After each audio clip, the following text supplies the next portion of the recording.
Oh, hey guys. Thank you for tuning in to JIBtv2000.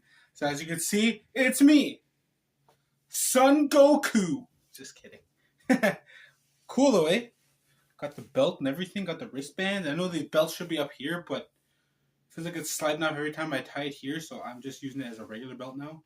So yeah, anyway, let's get into the video. Today I'm going to read you guys a story.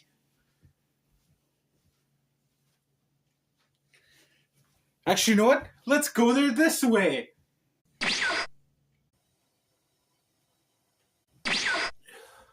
And here we are. Sorry it took me a while. If it did, I didn't really notice. But, so today we're going to be reading The Office presents The Night Before Christmas at Dunder Mifflin. Written by Brian Baumgartner and Ben Silverman. Illustrated by, sorry, I don't want to risk mispronouncing that, but there's the name right there at the bottom. Okay. To make this easier to read, I'm going to take this dust jacket off.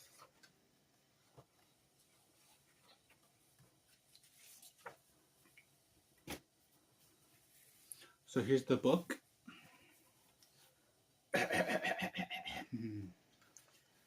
The Night Before Christmas at Dunder Mifflin.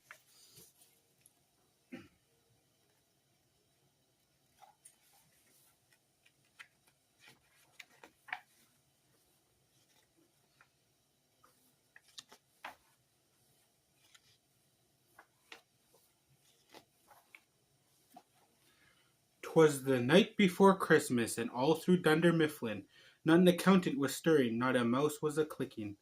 Pam's painting was hung by reception with care, and Stanley had filled in his last crossword square.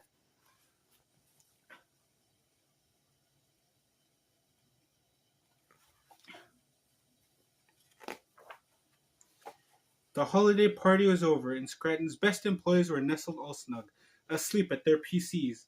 But as Kevin dreamed blissfully of a full chili pot, he woke to a clatter down in the parking lot.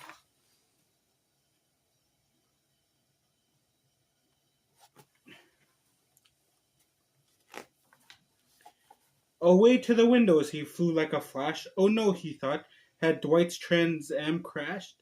When he opened the blinds and looked into the night, Kevin's eyes were filled with an impossible sight.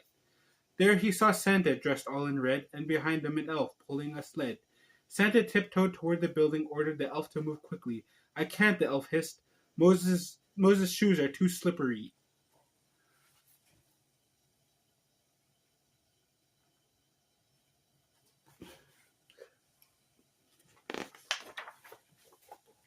Kevin sprang to his desk and pretended to snore as he secretly watched the pair bound through the door. Santa reached into his sack and went straight to work, delivering each employee their end-of-year perk.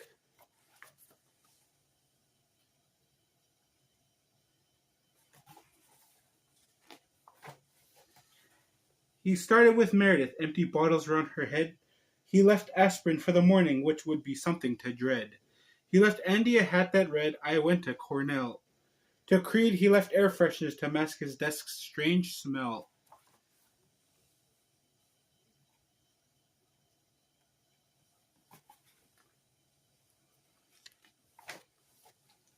Next to Pam he placed a brand new paint set. By Stanley a retirement countdown as if he'd ever forget. For Oscar a book of facts for his incessant corrections, and self-tanner for Gabe and his ghostly complexion.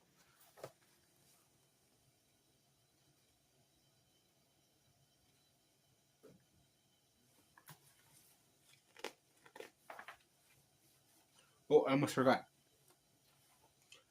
For Phyllis some yarn to knit a new mitten, and to Ryan an iPod, for Santa was smitten. He slipped Jim a 20 and gave him a wink, and the elf doodled on his forehead in permanent ink.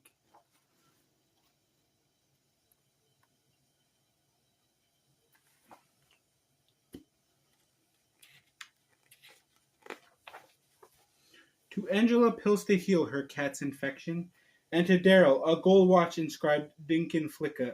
With affection he left a note to the warehouse, promising Michael wouldn't enter for a year. For Kelly some headphones to watch videos so no one could hear.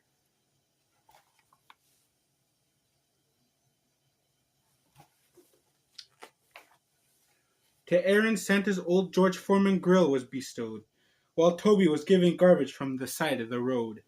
Santa then came towards Kevin, who kept his eyes shut tight, and left brand new drumsticks to the accountant's delight.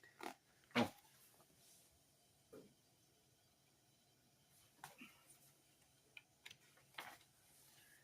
When the gifts were arranged, Santa and the elf put up a tree, but it burst through the ceiling, a sorry sight to see. "It's too big," cried the elf, shaking his head. Santa stifled a laugh and whispered, "That's what she said."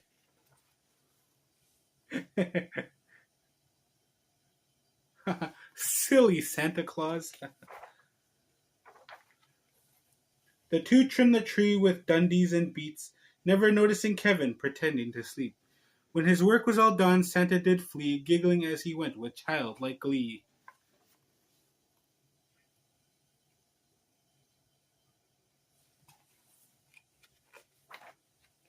Outside he was happy knowing he was the world's best boss, taking care of his employees whatever the cost. Santa returned to his sleigh, pulled only by his elf, and he began shouting in spite of himself.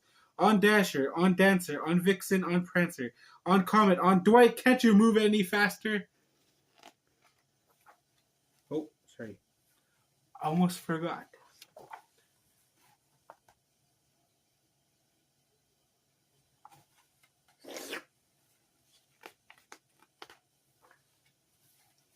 As the office began to awake from its slumber, the employees looked around and started to wonder. They had no explanation for the tree or each strange present, and the foul stench of beets was growing rather unpleasant.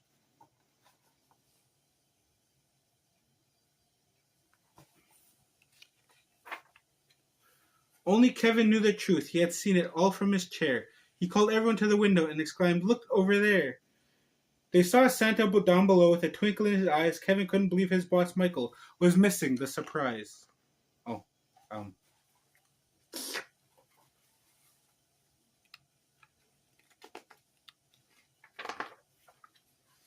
Santa shouted to the window as his sleigh inched into flight.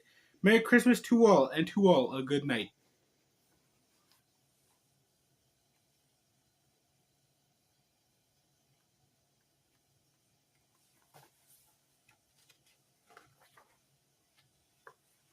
Except Toby. Wasn't this a very delightful book? I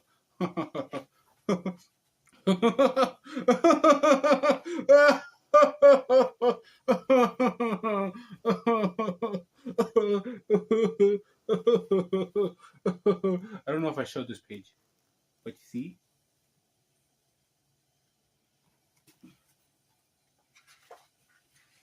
And that is the end of this good storybook. Now let's read the description.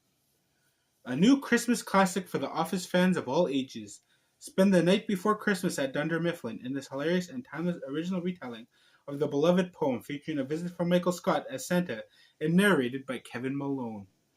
'Twas the night before Christmas and all through Dunder Mifflin. It's Christmas Eve at Scranton's finest paper company, and Michael Scott is nowhere to be found.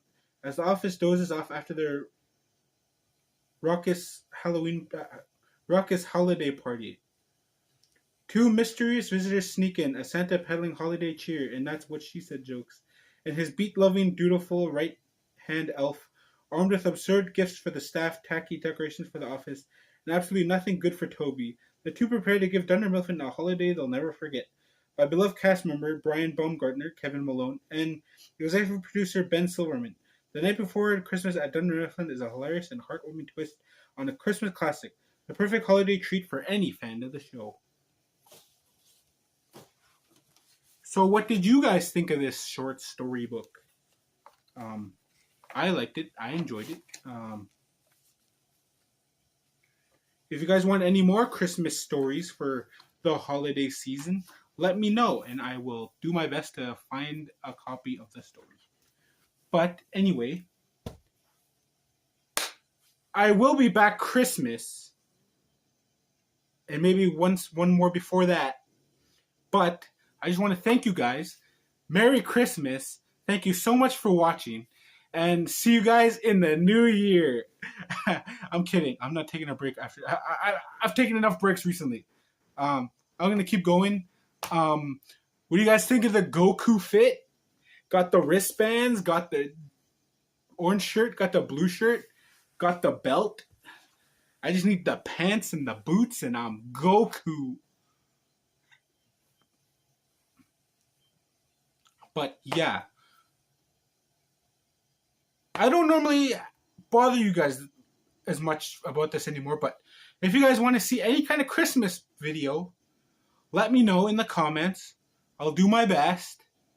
And I guess this is time. This is the end of the broadcast day. Thank you for choosing JIBtv2000. I'll see you guys later. Bye-bye.